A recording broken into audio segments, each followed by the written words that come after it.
Friends, Joe கிச்சனில் இன்றைக்கி onion flavoured egg பொரியல் ரொம்ப புது விதமான டேஸ்ட்டில் எப்படி செய்கிறதுன்னு பார்க்கலாம். இந்த வீடியோ பார்த்து உங்கள் கமெண்ட்ஸை சொல்லுங்கள்.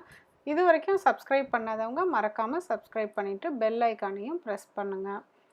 இந்த ரெசிபிக்கு 1 டீஸ்பூன் நெய் விட்டு காஞ்சதும் ஒரு வெங்காயத்தை நீட்ட வாக்கில் இப்படி அரிஞ்சு உதுத்தி வச்சுக்கோங்க.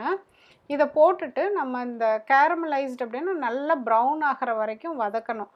அதுக்கு வந்து நல்லா ஹை ஃப்ளேமில் ஸ்டார்டிங்கில் வச்சுட்டு வதக்குனிங்கன்னா அந்த மாதிரி ப்ரௌன் கலரில் ஆயிரும். அதுக்கப்புறமேல நீங்கள் கொஞ்சம் வந்து மீடியம் ஹீட் இல்லாட்டி லோ ஹீட்டில் வச்சுட்டு உப்பு, மிளகாத்தூள், மிளகுத்தூள், பெப்பர் பவுடர் இது 3 மட்டும் போட்டுக்கோங்க. வேணும்னா பச்சை மிளகாய் பேஸ்ட் வந்து கொஞ்சம் டேஸ்டியாகவும் இருக்கும், அது இருந்ததுன்னா சேர்த்திக்கலாம். இப்போ இதை வந்து போட்டுட்டு நல்லா வதக்கி விட்டுட்டு இப்போ முக்கியமாக வந்து இந்த ஸ்ப்ரிங் ஆனியன் வந்து ஒரு கைப்பிடி அளவுக்கு போட்டு வதக்கணும். அதுதான் ரொம்ப ஃப்ளேவரை வந்து என்ஹான்ஸ் பண்ணி கொடுக்கும்.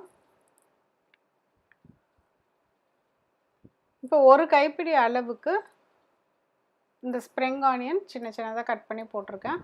அப்புறம் ஜிஞ்சர் கார்லிக் பேஸ்ட்டு 1/4 டீஸ்பூன் அளவு, அதுக்கு மேலே போட வேண்டாம். 3 எக்கு ஒரு பவுலில் வந்து உடச்சி ஊற்றி ரெடி பண்ணி வச்சுக்கோங்க. இப்போ இதை போட்டுட்டு நார்மலாக வந்து எக்கு பொரியல் பண்ணுற மாதிரி தான், பட் வந்து இதை வதக்கி வச்சுருக்கிறதுனால சரியாக வந்து மிக்ஸ் ஆகாத மாதிரி இருக்கும். ஸோ கொஞ்சம் வந்து பொறுமையாக அதை கரெக்டாக வந்து மிக்ஸ் பண்ணுங்கள். நான்ஸ்டிக் இல்லைன்னா கூட இது கரெக்டாக தான் வரும். லோ ஹீட்டில் வச்சிட்டிங்கன்னா கரெக்டாக வந்து செய்ய முடியும். அவ்வளோதான், நம்மளோட ஆனியன் ஃப்ளேவர்டு எக் பொரியல் ரெடி ஆயிடுச்சு. மீண்டும் ஒரு புதிய ரெசிபியோடு உங்களை சீக்கிரம் மீட் பண்ணுறேன். தேங்க்யூ.